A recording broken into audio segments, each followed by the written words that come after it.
show. Yes, it is. You've heard all the other wrestling programs.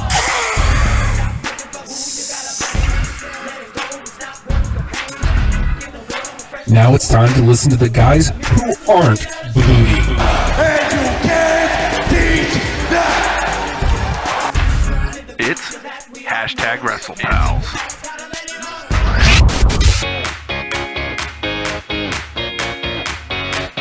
Is that slowed down?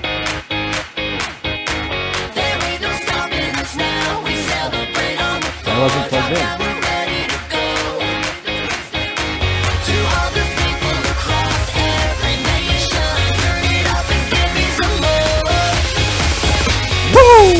Oh boy.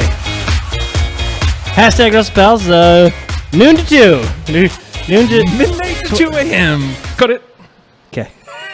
Hey everybody, hashtag. Oh, it's gonna be one of them, Justin. I keep reaching over here like, hello, I'm in your state. I'm sorry. Get out of my station, I'm boy. very sorry, sir. Like, It's going to be a punchy show. Don't spill What? anything. I wish somebody would just say back to him. Hey, it's everybody's hashtag WrestlePals. It's hashtag WrestlePal Justin. I got you a little high over there, don't I? I can pull you down. I just don't want you to be taller than me like last week. Last week creeped me out. You were about a foot and a half. God damn it, you're still a foot and a half taller than me. I'm not that much taller than you. You're not. Like in reality. Come in a little bit. Come in a little bit. There you go. That's way too close. It's far too close. How's this? Fucking bothering me. Is this good? Really, really weirded out. I'm the hashtag WrestlePal creeped. Hi, Fredo. Oh man, now we're out of focus. There we go. Am I all right here? Am I okay? Yeah, I'll fix it. I'll fix it in post. Ring post. Hey, but hashtag. I'm gonna. You know what I'm gonna do? I'm gonna just give a slight little pan, and I'll feel better about myself. There we go. That's all the more we need. That's all we need. So he needs a happy little ring post. There we go. Hashtag WrestlePal. And I'm a hashtag WrestlePal. You want to cut some more? What? Holy shit, dude. Okay. What was that? I'll drink more. Like, at this point, I've been awake for 21 hours. It's going to be one of those kinds of nights. Yeah! Public schools, early dismissal. This is what we do. Yeah, thanks. It's all right, man. Well, I mean... We're going to get 2 hours sleep tomorrow morning. You and me, we're going to be sleeping. Not together. I mean, unless you want. Well, I don't know that I'd be able to get over to your house and back in time. God, we won't have time to sleep together. Yeah. I don't even know if I'm going to have time to sleep. I'm glad that that's the only thing stopping. Just distance, man. You know, if I was there. Oh, it's going to be that kind of show, folks. Yeah, man. So all right. let me put this out here early then. Yeah? 757-525-3276. Any goddamn thing you want to talk about. We're clearly punchy, and we will go. You want to know what I got to talk about? You want to know what I got to talk about, Justin? I want your honest answer on this. And I want to have a deep discussion about this because I think this is super important, especially in this day and age, in this era of wrestling. Who has the greatest beard in all of wrestling? Past, present, I don't give a damn. I mean, if you want to take it to facial hair and you're going to be like, hey, the Hogan Fu Manchu. Well, first of all, it's not even close. The Hogan painted in beard, maybe a little bit. But I want to know, who do you think had the best facial hair? I'm extending it to facial hair because I got to think about Harley Race's weird chops. Yeah. The King, Harley Race's weird chops. I got to say, I have a lot of respect for CM Punk's chops. He had some chops there for a little while. Those were some good chops. Weird Wolverine chops, man. Those were nice. I got a lot of respect for those. Braun Strowman, his beard is pretty fantastic. See, now we've got a lot of guys in this era that are just going the, like, I'm never shaving or trimming again. Yeah. Rowan Harper. Who's calling? Oh, it's Fredo. Oh, hey. Let's give out the number. 75. Is that a 757 number? Yes. Right. But, you're on with the hashtag WrestlePals. How's the beard going? Hashtag WrestlePals. He's punchy, too. I love this. He's punchy, too. Hi, Punchy. Good day to you, sir. What's going on, guys? Way to keep me up late because, I don't have to go to fucking D.C. tomorrow and work and anything, so you coming over to sleep? You want to come sleep with us? You come sleep with us? I can't. I just told you I got to go to D.C. Oh, I thought that was sarcasm. Damn it. No. You know my job has me traveling. I'm a traveling man. He's a traveling man. Is that how the song goes? Oh, no, it's Rambling Man. I'm way off. Yes, that is Rambling Man that you're trying to. And you are yourself a rambling man. I'm more of a mumbler, if anything. Let me start with the question. Is this going to be a regular Friday night thing, or is this just this Well, week? it's Monday, so. Sorry. No, this is just tonight because the kids are getting out early, so I can't be here at noon tomorrow. Yeah. Or today. So we fiddled around some ideas. Like, hey, do you want to go talk about wrestling at 8 o'clock in the morning? And we were like, nah. No. I'm like, okay. Well, you want to skip a week? No. All right, you want to punish yourselves? Yes. Seems to be the go-to. Well, I mean, I get that. Hold on a second here. Sure. No problem. We're just on the air. How much are the two BLTs? The two BLTs? No. I was putting in my my headphones because, I'm still doing stuff here at the house, getting ready to go to D.C. tomorrow. Right. I thought that was firing up the lie. Victrola. Are you making fun? You I'm really not. Don't like that I have a Victrola. Look. I have nothing but the utmost respect for you, sir. I really do. Wealth of information. I love hearing. Anytime you're on the program, hearing that wealth of knowledge pour out is amazing, and I'm getting nostalgic for all the big old LPs you're playing. But people always make fun of you for age. Always come down on you for age. I'd be goddamned if you're not putting up a picture of a Victrola. Now, it's not the old school, like, there's no dog sitting there with a big horn pointed at it, and there's no crank on the side. There's no crank on the side, is there?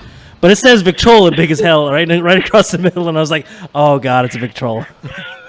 You know what? I'm going to tell you this. Yeah. I didn't even notice it when I bought it, and I didn't notice. And even when you said, my God, he has a Victrola, I didn't notice it until I went to put on an album the next day, and I saw the fucking words Victrola right across the damn thing. And I said, that son of a bitch.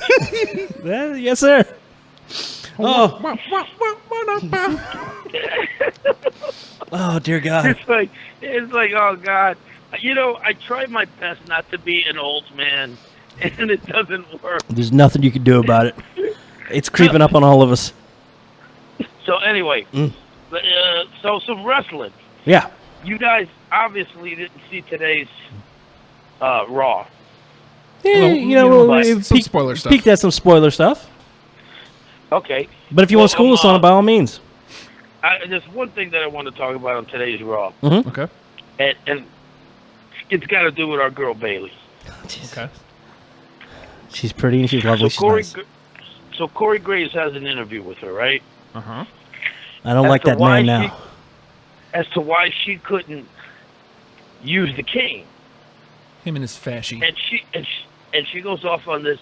It's not my nature. I always said I'm going to be, I got to be who I am and blah, blah, blah. And all of this goody-goody two-shoe stuff, right? Fair enough. Cool. Right. That's who she is. Fair enough. And I'm not going to change for nobody.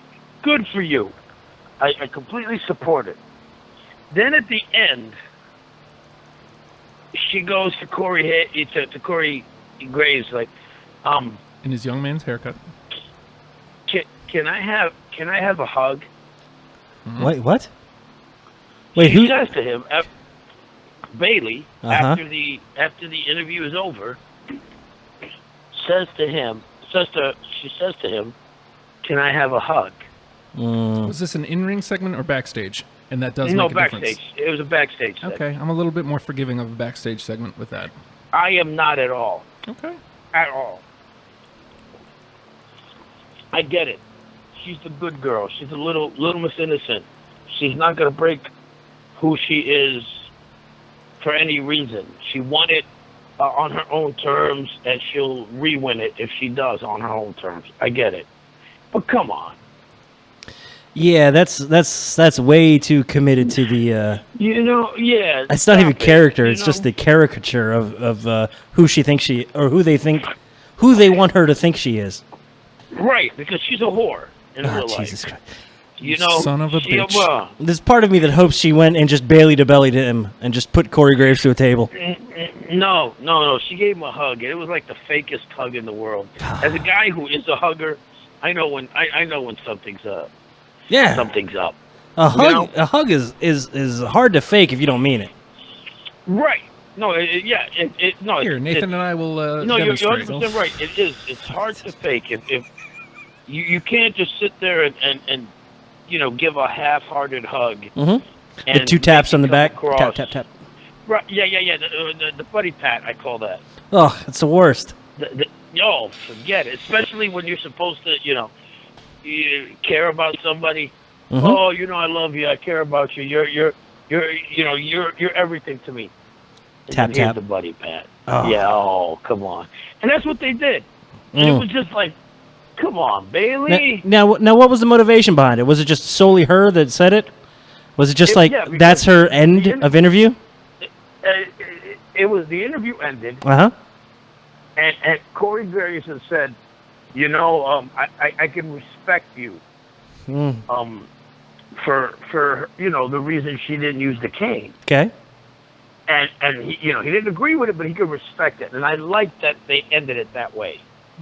Because Corey Graves is the heel announcer, but I like that he can that he said I can respect that. Oh, he's fantastic about straddling that line. Whatever is necessary to advance the story, he's ready to be there. His instinct is to go with the being a jerk, but at the same time he has a level of that weird level of respect when it's something's over the top and ridiculous. Right, and he was good in this interview. Yeah.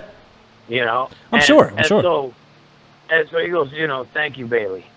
I can respect why you do it, blah, blah, blah. Thank you, Bailey. Boom. Ends it right there. She says thank you, and we move on. No. Clearly ends. Right. 2 or 3 second pause.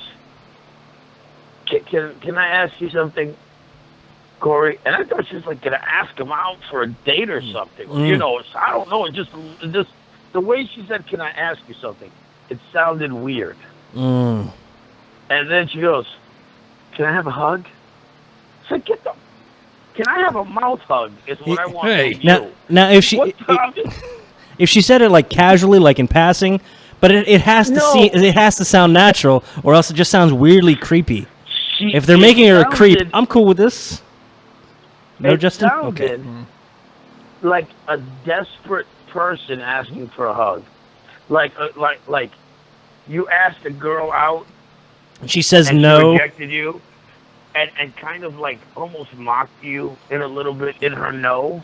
It's weirdly descriptive. It's and then it's like, can I get a hug then? No, you can't get a hug. Get the fuck out of here, you weirdo. It's almost like you were there when I asked that girl to ring dance. Maybe that's the direction they're going. I was standing next to you, and And you said no, and you wouldn't were give a hug. there. We were both in the same spot. Yeah. So as far as the development with the Bailey character, do you think they're eventually gonna do the hey, she needs to have a boyfriend angle? Oh yeah. Are they gonna do hey, here's Bailey on a date? Oh, here's Bailey's first kiss. Yep. Here's what I think they're gonna do. God! Don't you dare be disrespectful. Here we go.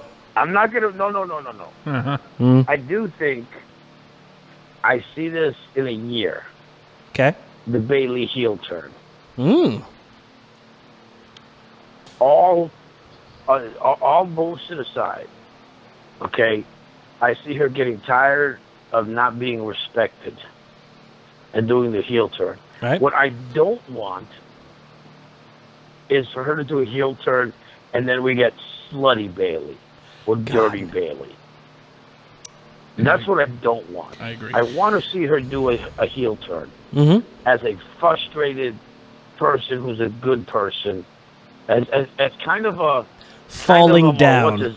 Michael Douglas and falling down, invading every show. Justin. Right? Yeah, it seems to be a running theme tonight, doesn't it? But that's what I want. I want to see a good person get fed up. Can she get fed up without turning heel? Enough is enough. It's time for a change. No, Sorry. she can't. Because then she becomes a whiner and a crybaby. Dolph Ziggler? Even I'm happy with him right now. Isn't that weird? But that's different because Dolph Ziggler, revels in being an asshole. Yeah, we know. Just kind of Justin? like Miz revels in being an asshole. Well, we And know, they can Justin. whine. Yeah, well, I know you guys know from real life. But Committed. that's different. There. If Bailey, because Bailey's a sweet, kind girl.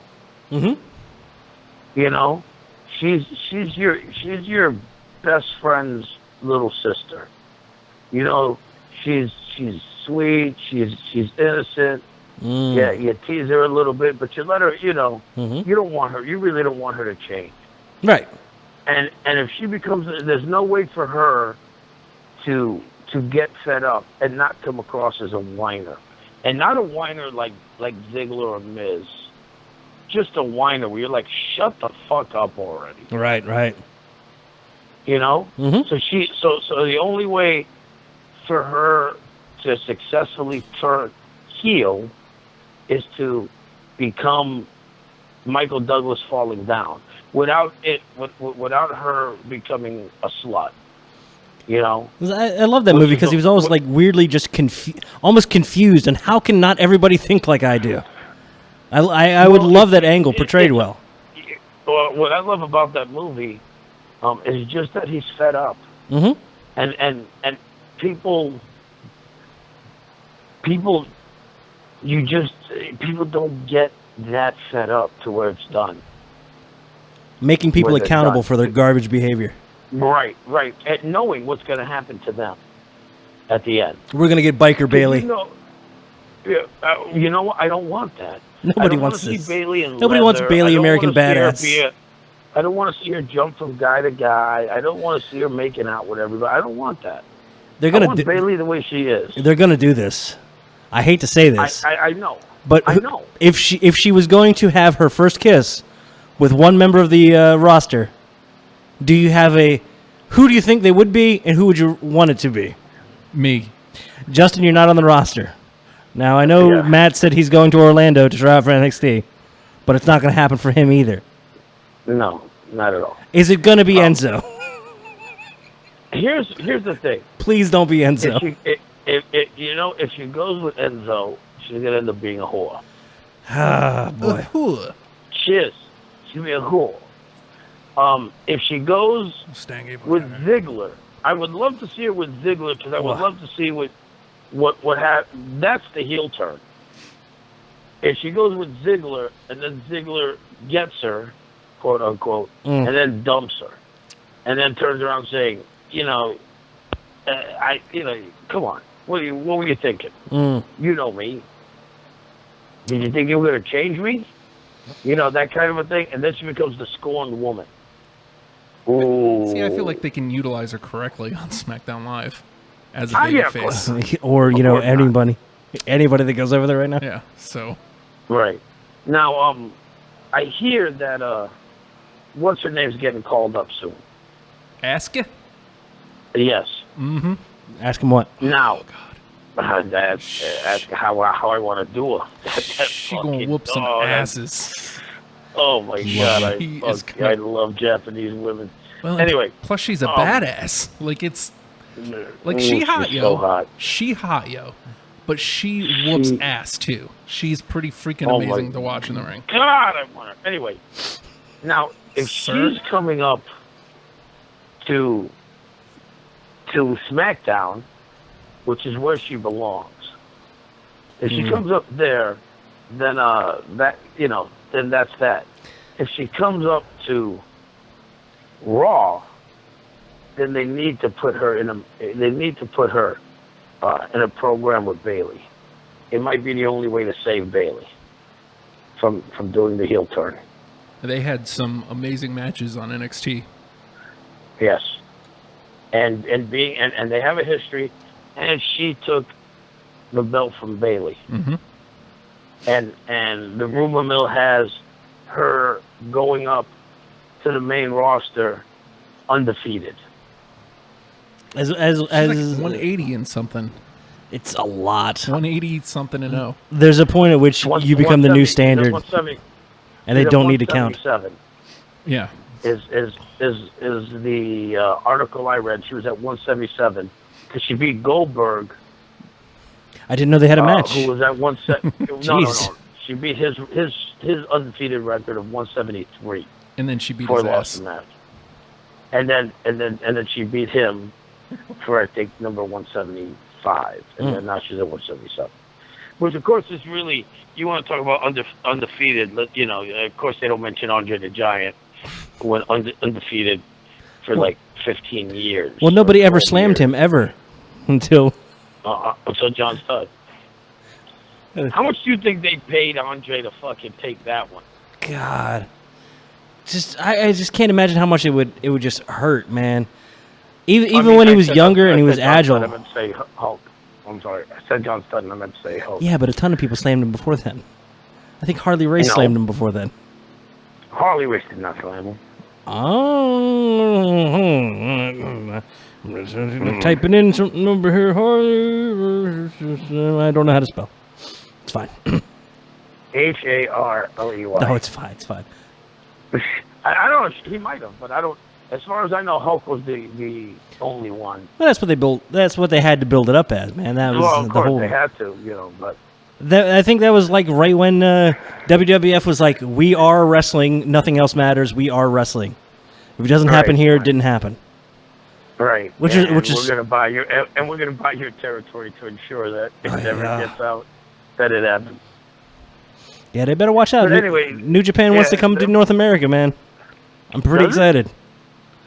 New Japan's setting up an American dojo, and they've got the because we'll have to talk about that. They had the NJPW Dominion. They're one of their big pay-per-views. It's like the last one before they come to America, where they're doing some of the G1 tournament, and they had Omega versus Okada 2, which went to a 60-minute time limit draw, and everybody lost their goddamn minds, and now.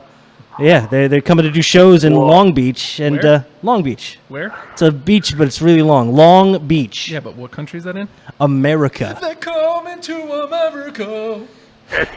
And it ain't just like an ROH crossover. Like, hey, here's our dudes, abuse them. It's going to be NJPW shows. And what's cool? Well, you know what? What's going to be good is that, with them comes the Bullet Club. Well, yeah, and it comes all the WWE cast-offs that went over there, like Cody Rhodes right now. Oh, that's the thing. People are kind of like weirded out with Cody Rhodes. And they had Dominion, and they had the Young Bucks took back the Junior Tag Team Championship.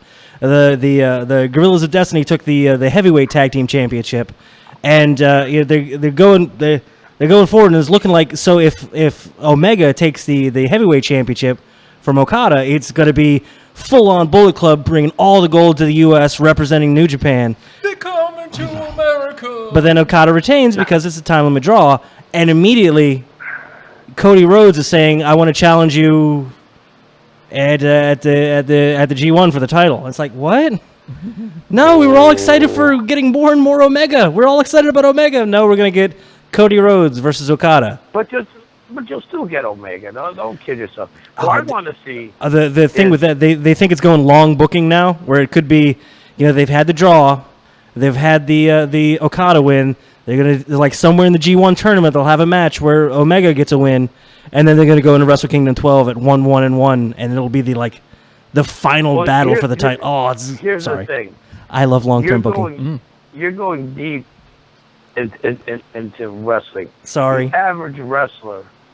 It's just like what the rumor mill has them doing, as the WWE doing as they go into India. Right. You got Jinder Mahal as the champion. He holds the belt going into India. My people. And then he does one of two things. He holds it while they're in India, comes back out and loses it, or he loses it to the only person bigger in India than he is, which is your boy John Cena. Who comes back July 4th, by the way. Come on, is anything more American than that? Yeah, it is. Hulk Hogan versus John Cena. July 4th. Oh, my God. Yes. That's my worry. Oh, you know what? My dick just got hard when you said that. That's John Cena versus Hulk Hogan on July 4th. That's my worry, is that John Cena comes back and they immediately put him in the program with Mahal, and he beats Mahal. I have no problem with him being in the program with Mahal, but Cena ending up victorious is what I have. That quick. With. Yeah. And he could end up victorious in India. As again, he's bigger than Mahal. Of course, it could be a quick turnover because. Or he could beat Mahal, or Mahal could beat Cena in India. Also true. Which at that point, you would just see an entire country of people just jizz out at the same time because their fucking man beat 1.3 billion. No. I mean, if that's going to be the case, then Jinder needs to start stepping up. Because I mean, he hasn't been bad, but like he needs to start crushing. We need some definitive offense from him. Yeah. Like, hey, this is some Jinder shit right here, yo. Yeah. Coloss. That's not enough. Absolutely not. What? I love it. I love the fact that without the brothers, he doesn't have a chance to win. I love the fact that he's a true heel. He's a true heel back in the old sense. I worry about that though. You connived and you cheated for every fucking victory. I love that. Even against Mojo Rawley. And the arrogance that he holds the belt like he could do it on his own. That is old school heel villainy. And I love it. Sometimes that simple stuff is just it's timeless. It's fun. But I worry that when he says, "And now I will speak to my people," that he's just doing a straight face promo. Hey guys, this is really cool, right? There's a lot of us, and we're very happy, and I love you. Thank you, Jinder Mahal. People don't know what we're talking about. It's that's like Nikita Koloff, not Nikita. Ivan. Oh my God. Nikolai Volkov. Who's the other guy? Nikolai, talking in Russia or the Iron Sheik talking in Iranian. Hakatui. America, Tui. I'm not a student of language. I'm pretty sure Hakatui isn't a word. No, but I mean, you talk in your own language and then you say something that in English that's disparaging. Mm-hmm. That's so old school. We haven't had that in forever. So I like that. Ultimately, I like that Jinder Mahal came out of nowhere. Mm-hmm. He had. Did he really come out of nowhere? At best, a half dozen victories over the last 2 years in Raw, and then he shows up at SmackDown, wins the belt, cheats to keep it. He has not done anything honest since he's gotten there, and I love it. It's awesome. I don't disagree with you, but at the same time, I'd like to see that he has some ability. No. I need two signature moves that I can latch onto, in addition to the Coloss. Yeah. No. Just two other things targeting the neck. You've got too many quote unquote heels that end up becoming anti-heroes that demolish people. Well, I don't need him to demolish anybody. And the cheating. Huh? I don't need him to demolish anybody. I just want to see that he can wrestle. Mm-hmm. No, he can wrestle. He's shown he can wrestle. He's wrestled before. I like him cheating. I like him barely getting by. I'm not saying stop cheating. I love that. I love how he's winning. I absolutely love how he's winning. I would not take that away. But the matches, I don't know if the matches necessarily need to be closer, or we just need to see more offense from him before going to the cheating. I don't know, something. I just want one thing that I go, oh, hey, that's that thing Jinder does. Yeah. He cheats. That's that thing Jinder does. Yes, Samil and Smurs, Haas and Pfeffer Incorporated, they all jump up in the ring, and then all of a sudden it's a win. Make it a win. It's so good. I don't know. I just like it like that because you got you got a guy like Miz. Mm-hmm. Okay, he's a heel. Heard of him? He has interference. But there's something, and he's arrogant. But there's something about him that's just, it's played out to me. His kind of, him doing, and essentially it's the same thing that Jinder does, except Miz puts on an offense. Mm-hmm. But see, he has the moves, man. But it's boring. It's boring. I'm tired of him getting up Daniel Bryan's face, and now he's getting in Kurt Angle's face. And the reality is, shut up. I run the show. I'll ship you the fucking title. Them putting up with it is just dumb. It's just annoying. I don't find Miz as a heel as entertaining as I do Mahal. Really? Yes. I find Mahal a much better heel. Well, do you like having different types of heels, though? Is there any other type of heel work that you like? Do you like a crazy bruiser that demolishes other people? Sure. I like Braun Strowman as a heel. I like Baron. Corbin. I always want to call Baron. Say again? Baron Corbin. Corbin, my man. Yeah, I like Baron Corbin as a heel. Baron Corbin's got that. Multi-pass. Money. I don't care. Go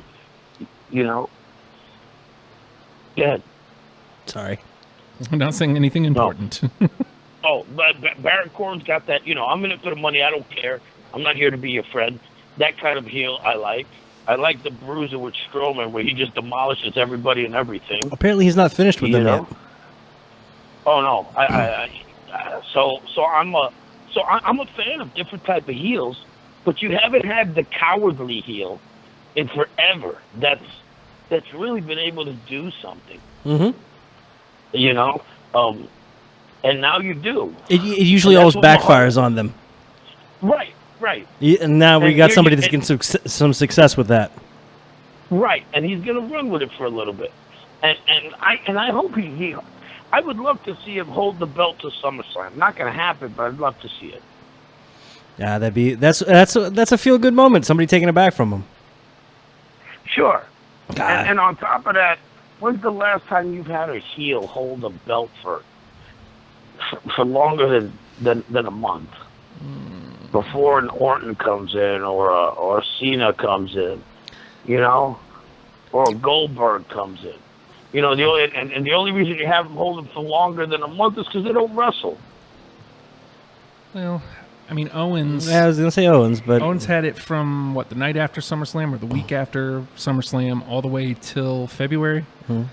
So that was a good, 5-month run. But it felt like not much was being done with it, Nothing was done with it. Nothing. Right. He feuded with Roman. Yeah, and Seth Rollins. And I don't, if he would have done it without Jericho, I think it would have held more.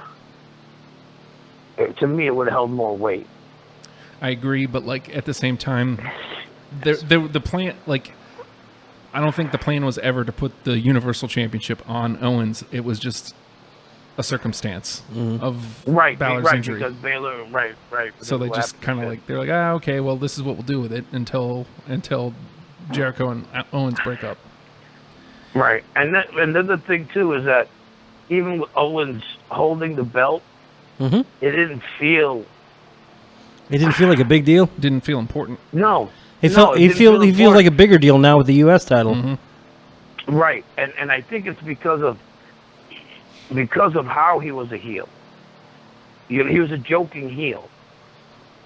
He wasn't the serious heel. Yeah, and I mean that set up for that serious moment when he turned on Jericho. Right, and then he became a serious heel. But back in the Attitude Era, you had when you had Edge and Christian when they were heels. It was a joke. Yeah. 5 even when they won the belt, they would never. You laughed at them. You laughed with them. You laughed at the hijinks. Kurt Angle when he became a heel for a while, before he became, the wrestling machine heel. Mm-hmm. But when he was doing all that shit with Stone Cold and everything, it was a joke. He was a joke, and so it was funny. And that's the way it was with Owen. Owen held the belt, but he was still mixed up with hijinks and joking and a boring feud with Roman. Almost felt like he didn't know which direction he wanted to go with that. Right. Was he going to be smarmy? Was he going to be jokey? Was he going to be a badass? Was he going to be an anti-hero? It felt like he was going 4 or 5 different directions at the same time. Right, exactly. And the thing is, let's be real. You can't be a joke and be at the top. You really can't. Yeah. You can hover right under it until you get serious. Then you make that move. You end up being that guy that gets beat up before the serious guy comes in and defends your honor. You're Hacksaw Jim Duggan forever. Yeah. Right. Exactly. You know, and if you're lucky, maybe you win the IC belt. Yep. You know, the European title. You know, but other than that, you never make it up to that other level. And when you do, you stop being the joke. Yeah. And you look at the time Jericho has been on top, because Jericho's one of those guys who goes back and forth. Okay, but when he's on top, he's not joking. When Edge and Christian got back on top, they weren't doing those Kurt Angle vignettes or those Mick Foley vignettes anymore. You know, same thing with Angle, same thing even with Stone Cold. When he started doing the joking vignettes for a while, that's when he got back on top, he got serious. Yeah. Now, do you think there's room for a jokey type champion? Is that something that could play, or do you think it would immediately diminish it? Absolutely not. And if you look at it, and here's the thing, not so much in SmackDown, but more in Raw, you need those jokesters because you got a 3-hour show. Yeah. So you need those kind of vignettes to keep the move flowing, and you need some big names who are willing to step down for a while. They're not mid-card, but they're not top of the card either. You're attraction. You know? You're at attraction level. Right. Big Show, forever and ever. Right. And you need those guys who can go up and down and go into that vignette era, or that vignette mode. But then, and Big Show's great example, goes back and forth. You know, he goes back and he becomes a joke for a while, and he plays around for a while, and he's Mr. Smiles and high fives and a bunch of stupid vignettes. And then he becomes the monster who can knock people out with one punch and choke slam people through rings. You know? And that's great to be able to go up and down that way. And you need those vignette guys. But you don't put a belt on those vignette guys and have them taken seriously. You can't. Oh. What? Nathan may have just licked a fascie. Sorry. This one will never be on top, Justin. He licked a fascie. What the hell is licked a fascie? He licked a fascie. Corey Graves and his young man haircut. Oh. Yeah, and Nathan was just licking it. So. Sorry. I'll put him back down where he belongs. Yeah. So distracting, Corey Graves. Oof. Well, anything else got you excited, Fredo, about wrestling right now? I see, and again, when you watch, spoilers for Raw this week, but Kaz with another beatdown. Oh. They do, him and Enzo go into wrestle, what the hell is the club, yeah. Right. They got a little mic time in the ring. That made me very happy. I want Gallows and Anderson with mics often. I do too, because it's annoying. Oh yeah. It's good. It's bad in a good way. Mm-hmm. You know, but anyway. And Carl Anderson has the best laugh ever. Just that. Yeah, the best fake laugh. Yeah, it's very muttly. Yeah. It's muttly. It's awful. You just someone hit him. Right. So anyway, Kaz gets attacked again. Mm-hmm. We see another tag team in the walking past again. I don't know who it was. It might have been the Revival. May have been. Could possibly be. It may have been. Jim possibly. and Steve. All right, and that's actually today too. Dash Wilder's cleared for in-ring competition. Oh. Mm-hmm. Oh. The Revival can be back in the ring now. Right. So Kaz states about how he was knocked out in one blow. Right? And they go to try to wrestle. They get beat. Enzo gets what do you call it? Magic Killer? Yep. And they get ready to set him up for another one. Here comes Big Show, checking on his little buddy. Just as Kaz comes to, climbs up on the ring and sees the Big Show there. Right. So, this is the way I want this to play out. Okay. I want Fantasy to see booking with Fredo. Kaz. Yes, Kaz and the Big Show go at it. Ew. And then it turns out to be the Revival who did it all along. I wanted, and that of course leading up to the breakup, and Kaz to turn full heel. Yeah. Yes, that's the way I'd like. See, to now, do you think that leaves a spot for an Enzo? And no, Enzo's done. Do you think that? Unless he changes his gimmick, he's too much of a joke. And, definitely. And he's already proven that he's there to get beat up by the big boys and be saved by Kaz. Mm-hmm. So he either he's done with the Enzo character, which I would like to see, because I think the guy can wrestle, and I'd like to see him be a little more serious, and I'd like to see him wrestle against people his size, his contemporaries, so that he can start showcasing some of that talent. What's Enzo weighing at? I think he said that in a promo, like just this past week.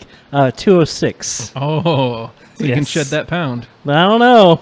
Shed that pound. It's called a haircut. You know what? I mean, if he takes off some of that bullshit fake gold, you know, he's right there. It's plastic. Don't weigh much. Here. You know what I'm saying? If he Fredo's shaves that head. Fredo's a hater? You know, it sounds more to me like on the other side of Florida, you know what I got? A cup of haters. Nah, man. A cup of haters. I'm a lover. I'm a lover, not a hater. I'm rather ambivalent towards most things. But I mean, that's what I think they should do, personally. Have Kaz turn heel. They love a big, tall dude, don't they? They love a big, tall monster heel. They really do. But is there room for him? Is he just going to get lost? Well, he's going to get... Look, the reality is he's going to get lost either way right now. Until you get rid of some of these fucking old guys, until Orton goes away, and Cena goes away, and you get rid of Brock, and you get rid of some of these fucking... Lesnar. Guys who just refuse to go and make some room for some of these new kids. On the block. You got nothing. You got nothing. Because look at what happens. These teams dominate at NXT, and they get called up, and then they get lost because you still got all these old guys who haven't fucking moved on. And it's also, that's the nature of Raw. Yeah. Yeah. But I mean, you know... We're going to get an Ascension run, man.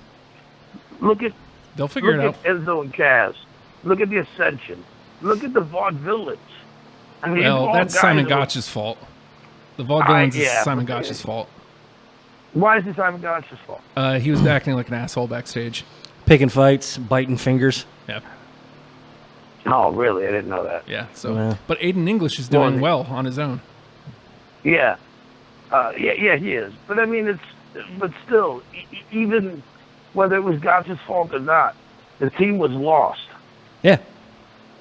You know, and they were doing great in NXT. Well, they brought him in hot too. They brought him in hot. They brought them and Enzo and Cass in hot. Like they had that feud where it was the two of them, two teams were wrestling. They were going to be the number one contenders to the New Day's championship. And then Enzo got hurt in the ring. And that's basically where the Vaudevillains momentum died. And then Enzo and Cass never really recovered either. I mean, the reason they've got a place, but they have a place because Enzo's amazing on the mic. Right. But I just think at this point, you know, too many. They bring up too many people and they get lost. And part of the reason they get lost is because you get these guys that just don't go away, and it's time for them to go away. I just think there's better utilization for the people when they are on the screen. Like we were talking about that. Who has impressed us most by utilizing their time the best? Yeah. Because there's guys that'll get time, and you look at it and go like, "What did you just do with that?" Yeah. Now, whether that's a writer issue, whether that's a performance issue, like you talk about that Bailey interview, if that's how it ended, man, that's 30 seconds of waste. Yep. 30 seconds of a disservice to a character. I'm less involved in it now. and you used up time that could be spent on somebody who's gonna grab it, man. Who's gonna utilize it? Like freaking Joe last week with Joe's his Joe has like all those things that you don't expect somebody to have. It's one of those guys that can make something out of anything. Yeah. Hey, go out there and talk. Okay. Talk up against Paul Heyman. Like, I mean, anybody can do that technically, but Heyman's usually doing the heavy lifting. Heyman didn't have to do any of the heavy lifting there. That was an even trade. Yeah. You know what was great about that? What's up? Was just, it's not only that you can talk, but it's how you talk. Absolutely. Like when Joe talked to Heyman, he wasn't yelling and screaming when he said, "Look, this is what I'm going to do to you." Yeah. It was very much matter-of-factly. I think like as soon as it happened, I think Justin pointed out in our little chat channel there, the technique that he's using. He doesn't have a mic in his hand.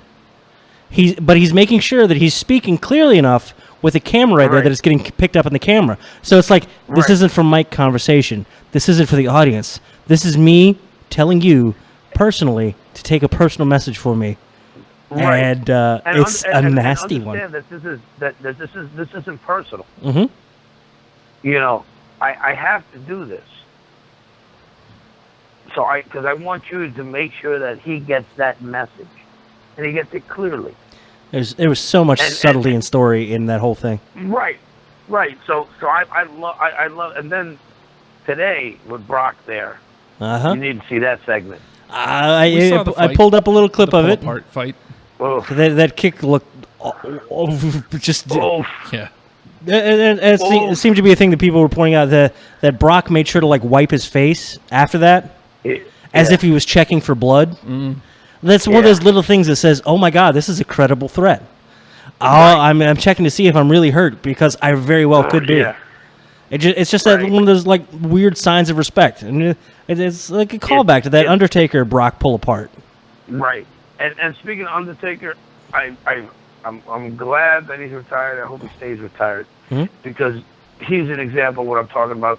An old guy who needs to go away. Because now, if they're smart, Bray Wyatt can step up to become the new Undertaker. Do you want to tell Fredo that news? Because that might hurt his status. Apparently, he and his wife are about to divorce. Yeah, Bray's wife filed for divorce, apparently, with allegations of infidelity. With, you know the ring announcer JoJo? You ever see her? Little short girl, little shelf on the butt, little thing in the butt. What about her? That might be who the accusation of infidelity might be. Bray and JoJo. Yeah, you say that, but they're a publicly traded company, and if you have that kind of accusation, they were publicly traded when fucking what's his name when Undertaker got divorced for the third time. They were publicly traded when were they publicly traded during the steroid scandal? The testifying before Congress about the steroids? I don't know. But they were publicly traded through a good chunk of the Attitude Era. When girls were fucking wrestling in bikinis and people were cheating and doing drugs. You know, I mean, so what? God, I hope we never see another bra and panties match. Depends who it is. But, you know. Naya. I'll tell you what I'd like to see is, you know. Sorry. I'm sorry, Justin. Bra and panties laying right on the fucking corner of my bed while I'm dunking her. You see Justin working over there. You're going to ruin his concentration. He's getting up the next little bit thingy that we got. 11 years ago, they became a publicly traded company. So, wow. That's not very long at all. 2006? I'm thinking like 92, dude. Really? Yeah, it's been a while. Like 98 so that 99. that was just before Ruthless Aggression ended, just before Benoit and all that. Oh, good. Just before PG. Man, was that in conjunction? Did they make that PG move when they went public? No, I think soon thereafter. Yeah. Well, just after Benoit, I'm pretty sure. It depends on how much noise that divorce makes. Exactly. And that scandal makes. I think Bray Wyatt could become the next. If you look at the origins of The Undertaker, I think Bray Wyatt has the ability to become the next Undertaker. Well, I mean, I've been saying that since he showed up, and I'm still holding my breath. Yeah, I'd love to see his win percentage. Yeah. Because it can't be over 50%, man. We'll talk about him more, that's too. But that's based on booking. Yeah. That's not his fault. I mean, the guy's incredible. Yeah, but the guys like Cody Rhodes and it's like Damian Sandow, and that, you know what? Sorry. You put him in a fucking role and he's going to fucking excel, and it doesn't matter that you have him as a goddamn jobber, you know? But if they don't book you to win... Huh? If they don't book you to win, then... I mean, at some point he has to win, doesn't he? That's what... Well, he has one. He's held a belt. He's held a couple belts. No, he hasn't. Well, yeah, I guess if you count the tag championship run, yeah. He's held a couple belts. He held the tag championships and then he won the WWE championship earlier this year. Right. For a minute. For a minute. And the other thing, too, is he gets his comeuppance. So he loses. All the goddamn time. But. Last week. We'll talk about this. Okay. He gets his comeuppance. But look at what he puts the person through.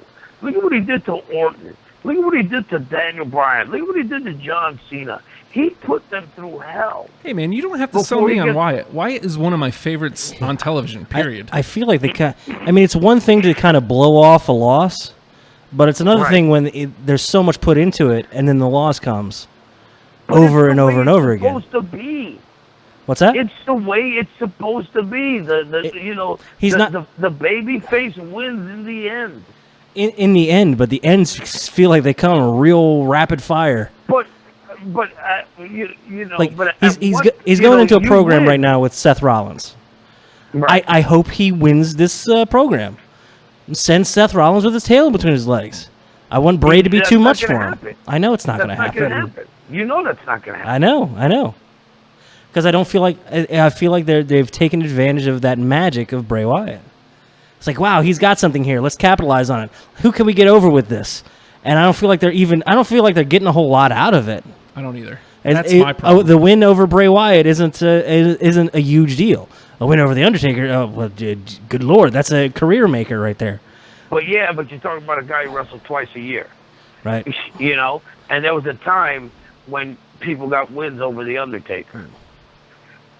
You know, on a semi-regular basis. He was still a badass, but they got wins over him. You know, it wasn't until he became, till the streak happened, and he was well into the streak. Yeah. And they stopped utilizing him. He came on once every 6 months. Then he became this unstoppable force. You know. And then you rebuilt his legacy, but he was in some shitty fucking, he was in some shitty fucking plays, man. You know, he ran some stuff like that whole shit where he took if you remember, he took Stephanie and nailed her up to the cross, and they were supposed to get married, and bullshit fucking things like that. That was all, the fake him against the fake Undertaker. I mean, come on. Oh, you know what I'd love to... There was plenty of shitty things that The Undertaker did, especially early in his career. I'd love to revisit and go back and watch that whole Gold Dust Undertaker feud. That was good.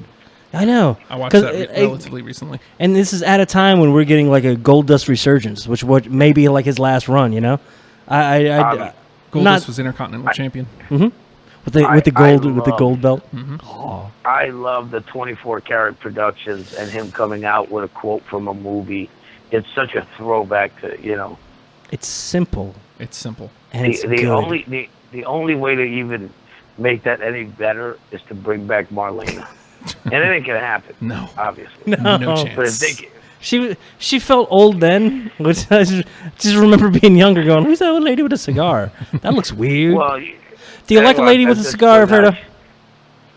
She looked at the cigar and think it was New Jack, Oh, Jesus. Lord. That was tasteless. I'm sorry. So if you're sitting up at the cigar bar, and a lovely lady sits down next to you and happens to be enjoying a cigar as well, does that do something for you, or does that take away from it?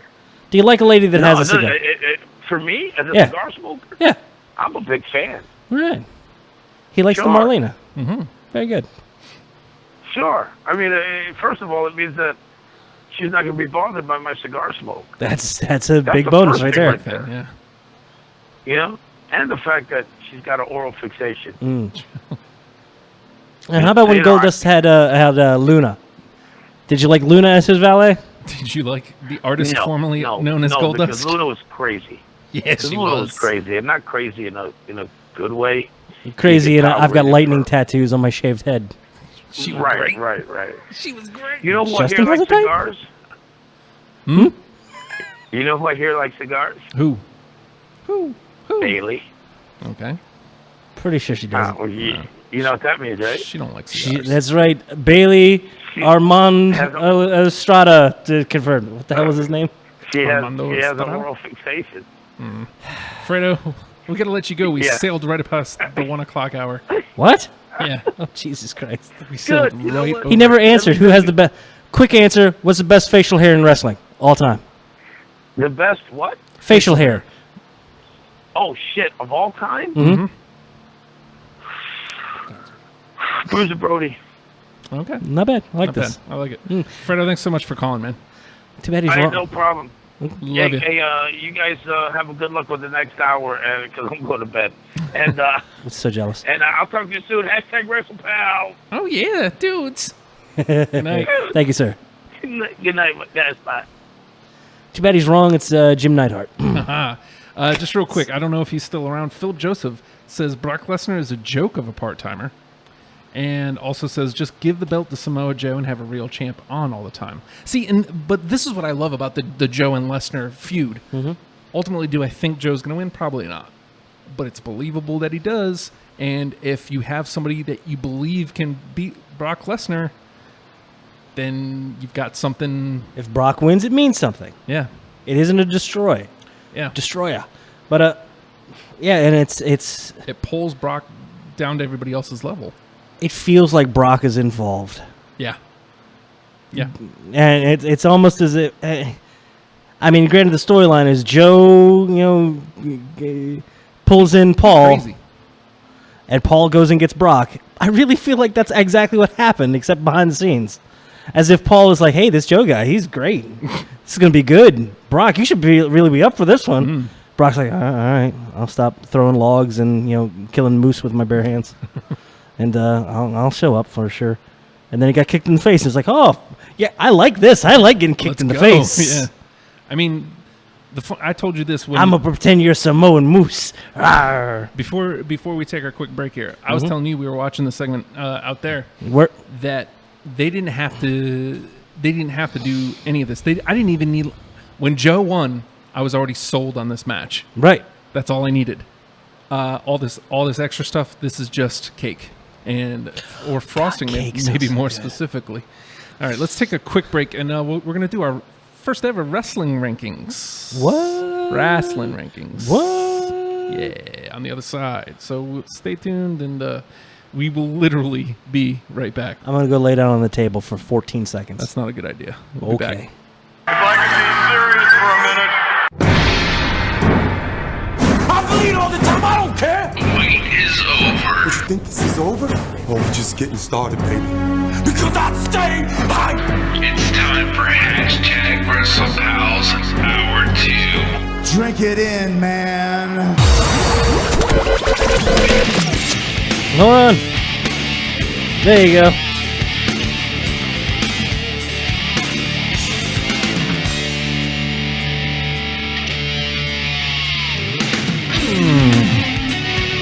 And cut it. Because you have to. You have to, Nathan. Apparently. Jeez. You know what? Just punishing myself for not bringing my headphones. And you're punishing me. Because am I unplugging you every time I do it? Almost. I'm sorry, dude. What are you going to do? Stop diving off to the right every time I have to burp. Because I stole a Canada Dry. That was not a good idea. It's a great idea. Come and get me. God, he might come and get me. He might come and get you. I don't want him to come get me. All right, man. So, okay. This is something a little different for us. And we wanted to do, I just said it, a little something different. Instead of just always doing kind of a rundown of what's happened on television. And we thought one fun way to do it would be rankings, because rankings mean conversation. right? So feel free. Thanks. Sorry. I just wanted to know. So I'm sorry. You don't deserve that. Feel free to chime in 757-525-3276 as we go over these. And if you're listening later or watching later, then, hashtag WrestlePals on the Twitter will be acceptable, and I will find it. He does. All right. So here's what we put as the criteria. And we reserve the right to change this criteria as we go if we feel like there needs to be more or less or reworded. Right. But this is what I came up with because I was really tired. Maximization of television time. Oh, see, now that's what we're talking about. The, hey, you got 30 seconds. Make something of yourself, kid. Right. So, I mean, that in and of itself could make it anything. Like stuff that gets erased and only doesn't make the Hulu versions, anything like that. Yeah. So makes it open for anything. Follow through. Did this person handle the mic and deliver as promised or fall flat on their face? Even if it's poor booking, it's still a strike against them. I mean, I know that's not their fault, but I'm a little less invested in the character if they lose. Just saying. Straight up enjoyment. Sometimes this will be enough to get them on through. This week it was almost all WWE. And I said that there may be stuff from WCW Nitro. Oh my God! You're still watching. It's whatever I watch. Whatever we watch. Right. This week I did the whole list, but you're gonna watch. Oh, I'm gonna throw some stuff in there at you. So after we hear your list, I'm gonna throw some stuff in there and tell me if it might earn a spot, at least in some honorable mentions. So here we go. Because somebody is digging on some New Japan. Well, I mean, I didn't. 60 goddamn minutes. Okay, continue. Samoa Joe was number one with a bullet. Oh, my God. Yeah, and it just continued this week until tonight. Yeah. Here's late Monday night. We've a Raw has wrapped up, and we see that's continued, man. That hype is palpable. He would have gotten on the list just from winning. Mm-hmm. He would have gotten on the list just from his end of the promo. Yeah. He climbed up it once Heyman got in. Right. And he earned number one spot, far and away, with his off-mic stuff. And you know what? Even a little bit. I love a good tag on the end of something that really punctuates it and sends it home. The fact that the crowd's chanting, "We want Brock, we want Brock," and he picks back up the mic. Mm-hmm. So do I. Yeah, beautiful. Punctuate. Beautiful. They're giving a good bookend to everything you've done. Yep, and that, again, that solidifies the number one spot for him. So, and after his, how did Goatee Sting do? Sorry, we'll get there. Oh God, no, please. Number 2 was Baron Corbin. He was not in action, but lays out Sami Zayn again, which was great. Sami Zayn at his just ridiculous crazy. Hey, I'm doing all the thingies. It's a smash. Yeah. I'm still looking forward to that point where Sammy goes back on the uptick. Mm-hmm. But for now, just having him on SmackDown has been great. Yeah. He's involved. He's in the picture. He's in the conversation. Yeah. But Baron takes his place on the commentary that week and kills. He does. He was great. Fantastic. And again, like Fredo was talking about earlier, he's not your just necessarily I'm a bad guy. It's I'm doing this for money and I'm just going to beat people up and, So Baron, what's your strategy going into this? You've never been in this type of match before. You have Dolph Ziggler, a winner, and you have some of these great competitors. So what's your strategy going into this? Yeah, gonna just beat them up. They can't climb a ladder if they're on their ass. Just saying. Beautiful. That's all we need. That control. He's found that control because Alexa Bliss is good at this too, of understanding where she needs to be to hold attention and control the flow of things. Baron is methodical in his verbiage. He just slows everything down to his pace. He takes whatever feverish pace it's at, and it's immediately down to I'm in control and I'm running things now. I dig it. It's as if Orton wasn't so over exaggerated. If Orton wasn't so exaggerated. You're on SmackDown now. You could speed it up. And he did. That's the crazy part. Number 3, I went with Lana. Now, I know that... Alrighty. All right, I want to talk about this one. Here we go. I know that nothing that she did was overly impressive, and I made mention of that. But I'd be lying to myself if I wasn't excited when her music hit, and I saw her coming out. I mean, that's great television. Like, they did it perfectly. They've been teasing that she's coming for months now since the extension, and again, she wasn't amazing on the mic, but what she was doing, I dug. Like, she was like, I demand to be in this match. Sorry. She's establishing who she is, too. Yeah. This is her chance to finally depict who... Because the crowd's, like, behind it and on her. Yeah. But she has to... You don't get to be a good guy. You get to be a smarmy, manipulative person. So she comes out there, tries to manipulate. Yeah. And she tries to weasel her way in, and then it doesn't get that way, so she... throws a tantrum, quite literally. Well, actually, even before that, she like tries to get Naomi's face, like, give me the match. I'll wrestle you, and I'll take your championship from you. Dude, how much I didn't... I'll try not to move anymore. How much I didn't like, but I also kind of like... Sometimes, if I hate something so much that it makes me go, ugh, and cringe a little bit, I also kind of like it. Yeah. I don't know how... Naomi laughing in the microphone after that long pause, and it's almost like, okay, the crowd reactions died down. Let me put the mic up just enough to go, ah! Oh, man. Cringe. And I love it. Well, and again, she comes out during the match, and again, she doesn't do anything impressive, but she is making an impression, and she changed the outcome of the match. Right. And it made Naomi go in the back and say, look, I want Lana. I want to have this match with her now. And so she gets a championship match out of it. Manipulating. Masterful. Right? And then... Or she may be snatched bald. I think that's dirty talk, and we're in the PG era. Thank you.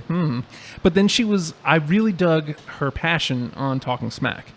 I haven't got to see the Talking Smack. I thought elucidate. I thought that she was great at going, people were looking down at me in my little town. They said I'd never make anything of myself. I worked hard to get here. I am going to take this championship. I'm going to make something out of it. Again, like, nothing amazing. She didn't do anything amazing. It's a stock motivation, but if you could deliver it and believe it, if you believe it, I can believe it. Yep, and I believed her, and just that, I thought her character, that was good television. Right. And again, like I said, dude, like, if I acted like I wasn't excited to see her, I'd be lying to myself. So kudos to the writing team. Kudos to her for delivering. Good timing on bringing Lana into your life. Right, exactly. And I've never been like a massive Lana fan anyway. Yeah, but it's SmackDown doing something different, involving people in interesting ways to make you care about the characters. Now you want to talk about interesting. Uh-oh. Number 4, The New Day and Breezango. I put them tied at number 4 because they were in the same segment. Oh, my God. Fashion Files ain't going away. No, thank God. It's developing. It's got its own weird little motifs now. Yep. It has its own inside jokes, independent of Law and Order and or Special Victims Unit and or whatever police show they're spoofing. I mean, you think about the APA, and they were around forever. Like, I don't see any reason why they can't be something similar. We got a problem and we need help. And occasionally they can hop up into the tag team, championship picture. But, I mean, this gives some sort of entry level. I mean, if you give them a couple wins on television, beforehand, then they become, hey, now it means something if we beat Breezango. I've killed 4 mosquitoes. But this segment was magical. Dude, because we've had nothing but silly New Day for years now. They're so over the top, man. Ain't nothing crazier than the goddamn New Day. Nothing. Look at his shirt. Look at it. Look at his shirt. So busy. There's so much crazy going on. Who can deal with all this? Breezango. They sure can. Dude. So, New Day shows up, and first of all, they're like, we're in black and white. It's more than that. Big E's looking at his... He says... He looks at his own hands and says, we're in black, and he looks up at Breezango. And white. Subtle. Doesn't acknowledge it any further. It's hammered home just enough to go, oh, look at you. You're so silly. Well, and this is what I said, is they managed... It's my favorite thing in wrestling happened in this segment, by the way. They managed to remain New Day silly without stomping on Breezango's silly. Nope. Like that's where the magic happens. Yes, they got out of the way. Yeah, and again, they still got to be silly, but like Breezango is just a different kind of silly. Mm-hmm. So they bring out the rompims. Okay. They reach into Big E's. No, don't touch that. Not there. Okay, there you go. Oh, don't give him that. No. If that is your real initial. I was looking forever for a GIF of Fandango. That is the best thing that happened in wrestling this week. He takes it. No. We don't take bribes. Ugh. And he slams it down. Big E picks up. Hey, man, he gives it back to him. He goes, exact same motion. As if, and he did it. If Big E had picked it up a third time and handed it to him, he would have done the exact same thing. And that is beautiful. That was amazing. No. I loved that so much. No. And then Breeze comes in. He's wearing the rompum. Of course he is. That looks nice. It's got zippers and pockets and stuff. Oh, but that was a fun segment. And they do another the talking inside their own heads. Oh, yes. As the New Day's was looking at them. So is that a no? And then I think it was Kofi. Kofi got to be the voice of reason. Like, yeah, we should just go. Come on. So is that a no, or you guys aren't saying anything? God, it's beautiful. Okay, there may be some more New Day talk later on if you don't mention them on the. Well, I mean, you got more on this list. You want me to throw it out there and see if it hits your list? Well, I mean, I had them together because it's not moments; it's people. Yeah. So. Well, it's magic with the all the tools in place working together. Right. You take any one of those components out of there, it's a totally different thing. Yep. Now, can I throw out somebody that's I thought was an amazing use of time? Hmm? The goddamn Usos promo. They were great. Holy crap! Where the hell have these guys been? I mean, their day one is very H. It's very H. Now, the fact that they got the one say you got jokes. I got jokes. Yeah. Get him, joke. Get him, joke. And then he gets to Xavier. Okay, can I get him? Go ahead. Can I get him? Go ahead. Tells Xavier was to look up, look down. What are those? Got him. He got him. Yeah. Well, I mean, those Usos have been around. That's how they got the chance. Like that started with their feud with American Alpha. Yeah. They just kind of have. It's evolving and it's becoming better. And their personalities are coming through that character, and that's when magic happens. Yeah. When you get some of that real person turned up and through that filter of whatever the character is going to be and whatever the character's motivations are, that's when you get some just goddamn magic. Up, down. What are those? What are those? And he goes, what?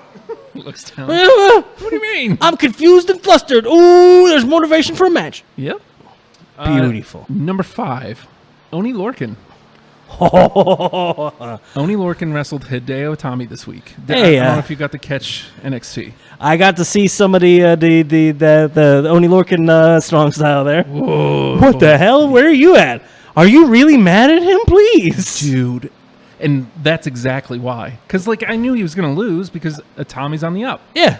But you don't have to look like a chump on your way down, baby. You don't. Oh. No, you don't. And he sure as hell did not. Because I got that same vibe from we got that Pete Dunne Danny Burch match. Mm-hmm.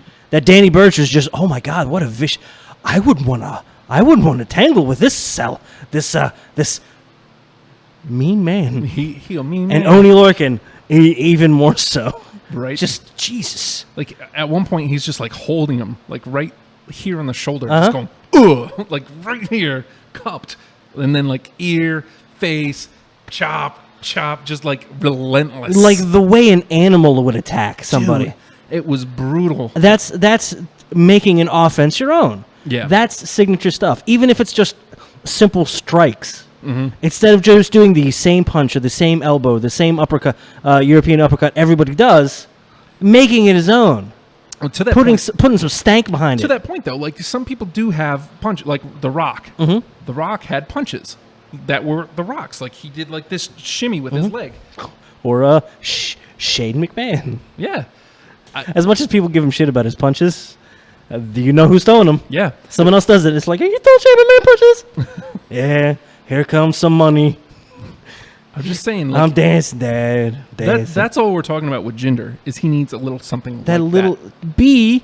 Give me some Jinder. Give me some. I'm need to hankering know who Jinder is. for some ginger. That doesn't rhyme. I don't care. I'm going with it. I'm hankering for some ginger. You ready for number 6? Is it goatee sting? No, it's not. Okay. Is it DDP? No, it's not. Always DDP. It's Goldust. Of course. Because he's doing those amazing vignettes right now. So and it's getting cut out at Hulu, man. Makes me so sad. What's great about it, but I'm searching them out because they are that good. What's great about it, though, is I see online a lot of people, clamoring for Goldust to wrestle. That means they're doing their job. They're making you want it. Yeah. Dude, when you get it, it's going to be great. People want to see Goldust versus R-Truth right now. That means it's silly ass R-Truth is staying silly ass R-Truth, but he's still being serious, right? And it works. You got lines? I got lines. Number 7, Wrath. Okay, that's not a real person. That's it is. It's Wrath. You may know him as Brian Clark. I've been watching 98 Nitro. You guys know this. But one of the highlights, surprisingly, has been Wrath. And I think had Goldberg not been on his meteoric rise, Wrath would have been something. Because they're treating him almost the same way. Like, he comes out and whips people's ass. It's good. I mean, people are eating it up. Like, the crowds are going nuts for him. But his name is Wrath. His name is Wrath. It's the same dude as Adam Bomb? Yes. I loved Adam Bomb. But his name was Adam Bomb. Yeah, I didn't. And like now his Wrath. name is Wrath. I liked Adam Bomb. And then he becomes Brian Clark. Brian. And had he been Brian Clark the whole time, maybe he gets a little somewhere. Can he be Michael Clark Duncan instead? No. Okay. Number 7 was Wrath. Number 8, cool. Nikki Cross. Oh my God. Okay. I don't care how short I look now. I got to sit down. I'm dying. It does. Now, did you see anything about the visiting some of the Manchester victims? Mm-mm. You didn't see that? Mm-mm. It was yeah with Galloway. First, it was Bobby Roode leading the charge. Right. Bobby Roode, Nikki Cross, Drew Galloway, and I feel bad forgetting who the fourth is. Andrews. And I heard he was injured now. Yeah, I saw a neck injury. Yeah, saw that today. It sucks. Yeah, for him. It's like, you're just getting to a good place. Let's do this now. But them going over there and making those appearances, and they're not supposed to be like good guys. Right. But that's the beauty of NXT is, hey, it's still all community kind of deal. Mm-hmm. And to hear Bobby Roode talking, he's a genuine nice dude. He can be a nice dude. And they took a replica belt over there for one of the girls who's a big fan, and Nikki Cross was one of those ones that was in there. And it's like, this ain't crazy ass Nikki Cross busting up in your living room, breaking your dishes and stuff. This was hey, I'm going there to show some support to somebody that really needs it right now here in, near home for me. And yeah, so tell me, what is she doing? I mean, that was behind the scenes thing. That was one of those things that they do not for notoriety, but because it's the right thing they can do, and they can bring a little bit of peace and a little bit of joy to someone's life. Yeah. Now, she didn't do anything, again, like, it was amazing, but it wasn't like something drawn out. Uh-huh. She had like a possibly 30-second segment, tops, where she was just like on a roof somewhere, and she was just sitting up against like something, and she's just like slamming it and going, Asuka, Ruby, Asuka, Ruby, Asuka, Ruby, let's play again. Oh, creepy, awesome, amazing. See, and that's the beauty of NXT, man. It was weird production values of, hey, let's try something different. Mm-hmm. Let's go outside of the realm of the regular vignette, and let's be something different and tailor it to individual characters. Beautiful. 30 seconds, you say? Yeah. 30 seconds. If that. Making that much of an impression in 30 seconds. And, they're having a triple threat rematch on NXT next week for the championship. Oofa. And I'm psyched. How much time are they giving it? I don't know, but that was all I got for that, and I'm ready. I don't need anything else. She was able to. Now, Asuka, it just by her mere presence alone, makes something big. Mm-hmm. And Ruby's somebody you can get behind. Mm-hmm. But don't call in with that, Freda. But Nikki Cross selling the entire match with a few words and just some simple mannerisms. Let's play again. It ain't crazy. It's friggin' wild. Yeah. And you don't know what Wild's gonna do. Yeah. And I loved it. Every second of it. Number 9, Mojo Rawley. Dude. Good for him. How great was Mojo's just heartfelt plea to Shane? It was amazing. It was really good. Every time he talks, I like the guy more. And that's amazing. He doesn't need to be the one note guy. He doesn't have to be hype all the time. He wasn't hype. Yeah. He didn't. But later on, he did not need to get hype because he was already. He stays that way. There was hype back there. Mm-hmm, he partook. It's back there. Probably. I don't know. He's got to do something. Is this the hype right there? I guess. Why is it irradiating from head? It is the hype. Hype. I'm so fucking tired. It's almost over. Where are we gonna get there? Don't say that. It's a bad way to sell a show. Sorry, I think I passed out for about a quarter second. Nice. If I'm snoring with my eyes open, sorry. No, Mojo was great. But yeah, Mojo. Yeah, it's just selling it and making his case to Shane. I'm loving the way Shane is falling into things. He's not a gatekeeper. He's not steering the show. He's a device to move a story along. Yeah. And he's like, you know what? You want an opportunity? This is a land opportunity. You have one. Well, if you want to go earn it, you can go earn it. Yeah. Beautiful. And that's all I ask for. That's all I'm looking for. It's simple. Easy. And it moves it. And to Fredo's point earlier, this is the type of match where Jinder cheats. It's beautiful because Mojo, the character Mojo Rawley, needed that because the WWE champion just had to cheat to beat Mojo Rawley. That makes Mojo look big. Right. Dig it. Love it. Freaking Mojo Rawley. Solid match between the two of them. Solid.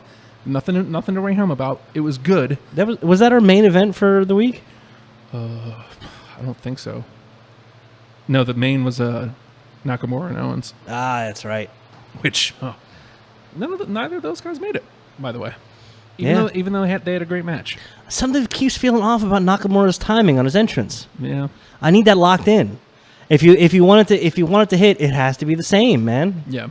And every time he goes to the rail, they're all on their phones. Yeah. They're all recording like, oh wow, isn't it so great we're in this moment? But we're not. You're not. At all. That's your chance to put your arm around him and go, yeah, to the camera. Yeah. Nobody has. Nope. Not a one, man. Are they not buying in, or no? They don't know how to. They don't know how. They don't know how to be a fan, for Christ's sake. Put down the phone. You're at ringside. You paid like $300 for that damn seat. Put the cookie down. Put the cookie down. Number 10. Can we get a cookie? No. No cookie. Number 10. Elias Sampson. See, now here's Extreme Rules with Elias. I included Extreme Rules in this, and that's how Elias gets in because Baltimore's bathed in filth. Yeah. What the fuck, dude? Really? That's some shit. But he got some quality shit. He got some heat. I'm sorry to go outside the PG, but that's some. You're fucking mean, dude. Stop it. It's Baltimore. They know. And then he was good the next night on Raw. I mean, he gets interrupted by Ambrose. Thank God. But it was good again the next night. He's used to NXT where he didn't have to write more than 2 lines before he's booed out of the building. Well, yeah. I had to write a full song. Oh, no. I'm almost done. I'm out of words, dude. Just boo already, will you?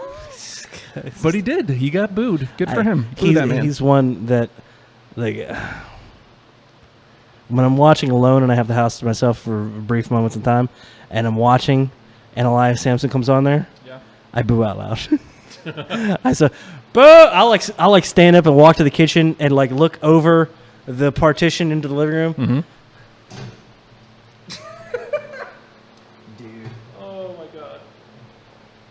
I'll look over the partition into the living room. Please I won't back up this time. Don't ever forget those ever again. Okay. Please. and I'll just go like this. You know. Boo! Boo! Fucking boo! You just sorry. Hey, bad fans, this is your chance to be bad fans. Be bad fans. Buddha Man, Buddha Man, Buddha Man, Booty Man, Zodiac, the Disciple. What? I just saw the Disciple in I a want Dueling Mike segment. I want to know. I want you to isolate this for me. When did this Horace. happen? Horace Boulder Yeah. or Hogan at this time? Yeah. 90. The Disciple. November 98? Were they literally fighting and there just happened to be a mic on the ground, or were they talking? No, they were talking. It was a talking segment. Disciple came out to talk Okay. because he was in One Warrior Nation. Mm-hmm. Only he was technically on his own now. And then Horace, Stevie Ray, like the bad NWO members, Vincent, he was the third one. Those three come out, and Horace is like, "Rah, the Hogan, blah." I can't grow hair and beard. Ooh. Dueling mics between the Disciple and Horace Hogan. November of 98, folks. Can't wait to get to 99. I hope it was like Thanksgiving Day, and they knew nobody was watching. No, it was early and November. and I hope all of the families of the rest of the roster had their fathers and brothers home that evening, Yep. and the only two people in the building. No, this was the same night. I think the same night that Hogan said he was running for president. Okay, So Rock gonna run for president? I think so. Tom Damn, I Hanks. think he might. We never really discussed that. When that was like that. Was that the off week that we took? Yeah. The Rock hosting Saturday Night Live, and Right. Holy crap, this is just great. We got another Coco Watch Out versus the Trash Yard Mutt. Mm-hmm. I'm your father and your uncle. So what the?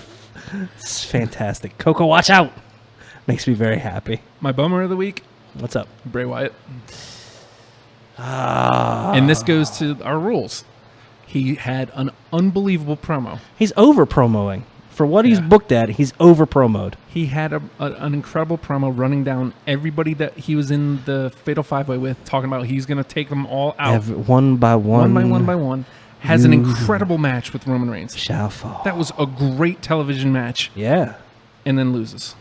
Yeah. The first guy, his first chance at running all four of them down, he loses. That's no comeuppance. There was nothing there. There's no reward for that risk. He's over promoed. Yeah.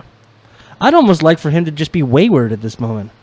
I've lost my family. I've lost the source of my power. I can't throw that weird lightning shit anymore. Somebody stole my projector. I spent all my money on an Uber from Missouri to wherever that pay-per-view was. I lost my Han Solo pants and my weird hat. My wife left me. JoJo won't return my calls. You want him to turn into a country star? Maybe, dude. My pickup truck broke. Dog died. My Tractor ain't working right. It wasn't. It was driving itself. Did you see that shit? It was weird. House of Horrors, House of Automatic Tractors. There's nothing there. It's just nothing there. My brother's banging my wife. Bo? No, not Bo. The other one. He has another brother? Steve. Steve Rotunda. He's not in the biz. No. His dad wouldn't let him in. He's oddly enough tax attorney. Isn't that weird? He Weird, wanted to huh? follow in his dad's footsteps for real. Uh-huh. He's got his little bent Halliburton. Takes to work with him. So He got it from Uncle Mongo. What the fuck? So that's the Wrasslin rankings for the week. I think that's how we're going to do it. We're going to do 10 a week and then a bummer. I got to throw in there. I haven't had a chance to sit down and watch it yet, but I've watched highlights from it, and it's just an endless reel of highlights. And, the New Japan Pro Wrestling when did it happen? had Dominion the 11th. So Okay, it's so that's up for this week then, because this was for week of 3rd to 9th. okay. Dig it. All right then. They're just gonna have a hard time topping some stuff. The Naito and the Intercontinental Championship and 3rd to 9th. the 60-minute time limit draw between Omega and Okada. just when they have a 6-star match. Yeah. How do you top that? Like this. Yeah. So this next week's will be the 10th to the 16th. There's going to be a lot out of New Japan that's going to be have a hard time for other people to top. So we got to figure out a way that I can watch it. You know what else I tried to watch recently? What's that? Impact. Really? Yeah. You okay? Why you punch yourself? Well, I thought maybe with all the changes it might be different. Well, tell me about it. So I only watched parts of the first segment. Okay. Okay, so you couldn't get through a full segment. I don't want to say it was bad because I don't think that's right. I don't think it's true. You're not a fan yet. I'm not a fan yet, but it's nothing different. Like, oh man, that's what I keep clamoring for. They did the typical WWE thing, which is Bruce Pritchard comes out, which apparently he's on their television now. So, yay, Brother Love. Yeah, but as himself, Bruce Pritchard, and all the top contenders each come out one by one, and start talking on the mic. Okay. I'm not anti this. This isn't a bad segment. You know what I mean? Like, it's way to get the fans up and out of their seats and on the edge of their seats, ready for action. I mean, WWE does it all the time, and most of the time I don't mind. It's not a bad segment, but they need to be constantly thinking about new viewers because they don't have any. Right. And every time I turn it on and I see the same shit that's happening on WWE, I'm gonna turn off because I want something different. That's why I watch WCW, because it's not good, but it's different. Was Jeff Jarrett there? He wasn't on the segment that I watched. Oh, thank Christ! You know what? EC3, Lashley, okay, all your same guys. That's fine. It's fine. They're good dudes. Eli Drake, I think, was one of them. The namer of dummies. Yeah. I kind of hope There's the thing of Vince McMahon hates Jeff Jarrett. Right. Fired him. Never going to hire him back. I wish they would hire Jeff Jarrett back just to give him a crazy sum of money just to humiliate him week in and week out. You think Jarrett would do it for the crazy sum of money? No. Doesn't mean I wouldn't like it. Sorry. He seems kind of power hungry. Just for introducing the term slap. No, I can't even say it. It's the worst. It is. Worst thing I've ever heard. I feel like he's better, like, off camera. Like, he's not bad. If he's a guiding force behind it. But when you tell me Bruce Pritchard is out there in front of the camera, I'm worried. Because that sounds like the behind-the-scenes guys making themselves bigger than the show. Yeah. And that's the problem. And that's what put Impact where it is anyway. Like Hogan and Bischoff, that's what they did. We're coming out here telling you how it is. Yeah, well, no. How about just be how it is? They also have a feud going between Josh Matthews. Oh, fuck it. And who's that other guy? JB? I forget his actual name, but he sounds like this. Jeremy Borash. Borash. That guy. I like Borash. They're feuding. Borash is okay. No, he's not. And he's feuding with Josh Matthews. Cool. I mean, again, WWE's done it, and I didn't hate it. You like the coal miners? I love the coal miners. But But is this going to make me watch? No. Impact Wrestling? No. I'm sorry. Yes, I am holding them to a higher standard because they need to be different for me to watch them. Yeah. Sorry, but I can turn on New Japan with goddamn Japanese commentary and be like, this shit's awesome. Yeah. I can seek out Lucha Underground and watch something different. Mm-hmm. I can watch WCW 1998, and it's not good, but it's different. You don't have to. Mm-hmm. I don't have to, but if I'm looking for something different, I can watch that. I can do that. Right. If I'm looking for old school stuff, that's all on the network too. I can watch old school stuff. I don't need to seek out Impact for any reason, unless you give me a reason to. We want it to do well. I want so badly for it to do well. Speaking of, there we go. Cody Rhodes let his contract lapse. He's not going back. To what? To Impact. Oh yeah, of course not. I mean, it's a smart play. Because he's half-ass blown up. People are like a little shaky on it, but he's half-ass blown up with New Japan. I like that he's going to challenge Okada for the title. He did the dates. Quietly, he didn't get the stink on him. Good for him. Like everybody else, entrenches themselves there and gets the stink on them. Yeah. I mean, I still believe that Cody Rhodes is coming back to WWE. You know what the worst thing about his little TNA run was? like the disservice that they did to Brandy. Oh, yeah. Oh, yeah, sexy symbol. Look at her. Look, there's a butt hanging out. Cool, man. Whatever. All right, were you talking to my wife? Sure. I mean... Will it advance the story? Then fine. I guess. Whatever. Sorry. But again, let's do something different. That's all I've ever asked of them. You know, when they were doing that damn... not Rex Manning. When Sandow was changing his character, he had stupid Rockstar Spud as his little valet. Yeah. You know what? You were in. It's like, I gotta look at this.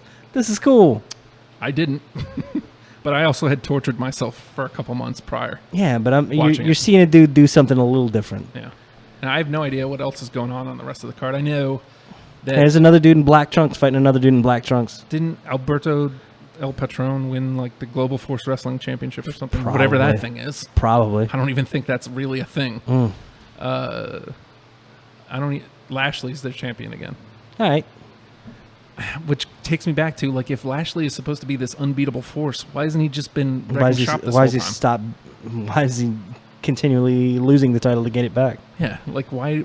If he's your guy, which it's apparent he is your guy, why hasn't he just been your guy? He's putting the time in. He's clearly improved at least enough to be a champion several times over. Just let him be your guy. Yeah. Why is that so hard? Don't know. You're trying to build something here. No. I mean, it wasn't like you didn't help Donald Trump shave Vince McMahon's head. Right? All right, man. So this week, New Japan will be included in the list. Probably some WCW. Cool. I'm not saying they'll make the list, but it's going to be included. Hey, some WWE stuff. Wrath. I doubt Wrath is going to remain in the list. It happens. But you never know. I do. I doubt anything from Nitro makes the list this week. I kind of scrambled to put the list together. So it's okay. It's okay. And we'll talk a little more thoroughly about some funky stuff. I can only utilize what I actually saw on television. Right. So, and that's what I saw last week. NXT. I saw mostly WWE stuff and Nitro 98. Word. Because that's what I do. Oh my God, it's already that time. Wow. Put them on the glass? Put them on the glass? Nah, you established it earlier. Gotta go pup. Oh, gotta go pup. Gotta go pup. You got a pup? Are you gonna pup here? Yep. That sucks. It's happening. There's nothing I can do about it. You know how you do your pee-pee dance? Yeah? You're doing your pup dance? You see me dancing? Got a pup? No. Dancing, Dad. I feel like I'm dying, dude. Do they want some? No. No! Put the cookie down! Put the title down! Hey, we're hashtag WrestlePals. You need to. I'm keeping it short tonight. Sorry. We're hashtag WrestlePals. You need to get a hold of us individually. Justin is easy to get a hold of. Mm-hmm. At the Hulkster on Twitter. That's right, baby. That makes sense. It does. I'm at the Nate Project on Twitter. If you're Lowe's, get to me. $7,000, MFers. Or if you want to just make me feel awkward and weird, message me. I'll see it and be like, oh God, actual people. Or if you can't remember that, hashtag WrestlePals. It's the show you're watching. Look, it's like written right there. Boom. Hashtag WrestlePals. Put it up there. He will find you. And he will bring it to the show. That's what he'd do. I'm really going to die now. Okay. Wrap her up. If you dig us, dig what we're doing. Patreon.com/Radio Free Radio. Or if you want to make a one-time donation. Why didn't I pick up on this like weeks ago? Donate. RadioFradio.com/donate. Hey-o. Give us money. Okay, I think my heart just exploded. You so silly. Oh, God. God damn. Hashtag WrestlePals. We some Southern boys with the promised strength. I lost my keys and my little dog is bone. So I pick him up and I'm gonna carry home. But he a mean dog bit me in the spare rib. And I'm take him home, put him in the baby crib. Yeah, I don't know the words, AJ Styles. You know who you are? You're phenomenal. Phenomenal. Oh shit.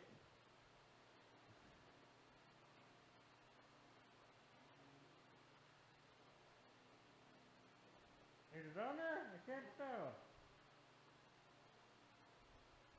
Oh shit. There it is. Are we done? Cool.